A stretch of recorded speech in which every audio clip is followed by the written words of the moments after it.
पता है यूनिवर्स की जो भाषा होती है ना वो एकदम अलग होती है। अक्सर ना हम लोग इस भाषा को समझ नहीं पाते हैं।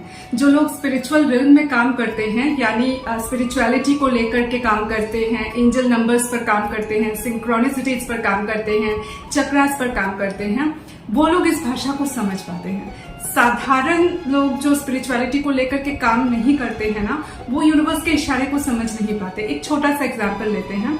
जैसे कोई इंसान है, आपको बहुत अच्छा लगता है, ठीक है, उस इंसान का बहुत अच्छा लगना इसका मतलब ये नहीं है कि आपका मन उसे पाना चाहता है या फिर उससे एक बार बात करेंगे तो हमको तसल्ली मिल जाएगी।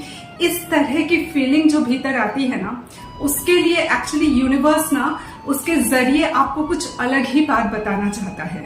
इसे ना अक्सर लोग समझ नहीं पाते हैं। उसके जरिए ना यूनिवर्स ये बताना चाहता है कि आपकी इनर एनर्जी ये कह रही है कि उसमें भी वही ताकत है जो कि जिस वजह से ये इंसान हमें अच्छा लग रहा है, उस गुण को अपने भीतर वो डेवलप कर सके। ठीक है, इसका मतलब ये नहीं है कि उस इंसान के पीछे हमें दौड़ना है, उसको पाना है, एकदम नहीं। इसका यूनिवर्स का सिग्नल ये होता है कि हम अपने भीतर उस क्वालिटी को डेवलप करें कि हम भी बिल्कुल उस तरह की क्वालिटी से भर जाए जिस तरह की क्वालिटी हमें सामने वाले इंसान में दिखाई दे रही है। तब क्या होगा बताएं? तब सेल्फ लव अपने भीतर डेवलप करता है और आपको ना खुद का ही नशा होने लगेगा। और यही नशा जो है ना, आपके आसपास जो लोग हैं उनको भी मोटिवेट करने लगेगा, इंस्पायर करने लगेगा, उनमें भी सेल्फ लव को डेवलप करने लगेगा। ये एक चेन रिएक्शन की तरह आगे बढ़ता है। और इस चेन रिएक्शन से पता है क्या होता है? मदर नेचर प्यूरिफाई होती है, क्योंकि हर कोई जब सेल्फ लव के वाइब्रेशन में आता है ना, तो वह खुशबू बिखेरता है चारों तरफ। मतलब सेल्फ लव यहाँ पर समझना जरूरी है कि सेल्फ लव और सेल्फिशनेस एक नहीं है। सेल्फिशनेस में तो हम दिखावा करते हैं, किसी से कुछ छीनने की कोशिश करते हैं। सेल्फ लव ऐसा नहीं है। सेल्फ लव अपने भीतर के गुणों को, अपने पोटेंशियल को समझना, उसमें खुश रहना, उसके जरिए हम कैसे खुशी चारों तरफ बिखेरे, इस बात के सेंस को डेवलप करना, ये पूरी तरह से स्पिरिचुअल रिल्म का काम है। लेकिन आप इसको स्पिरिचुअल मीन्स के जरिए भी कर सकते हैं या जस्ट अपने थॉट प्रोसेस के जरिए भी कर सकते हैं।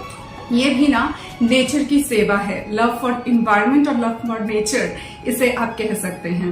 और नेचर ना, मदर है ना, वो बहुत सिंपल है। आप जितना सिंपल रहोगे, आप जितना सिंपल ढंग से आपको जो गिफ्ट दिया गया है उसे इस तरह से शेयर करोगे कि चारों तरफ कोई खुशबू बिखरे, चारों तरफ लोगों का अच्छा हो, या खुद सतर्क रहते हुए निश्चित रूप से, तब पता है यूनिवर्स धीरे धीरे ना अपने राज आपके सामने खोलना शुरू कर देती है। आपको महसूस होने लगेगा कि कई चीजें जो डिफिकल्ट थी पहले अब इजी होने लगी है। इसे ना नेचर का गिफ्ट कहते हैं।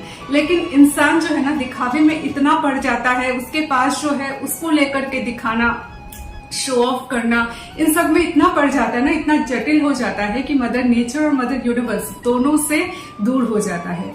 इस वजह से ना लाइफ और भी ज्यादा कॉम्प्लिकेटेड हो जाती है।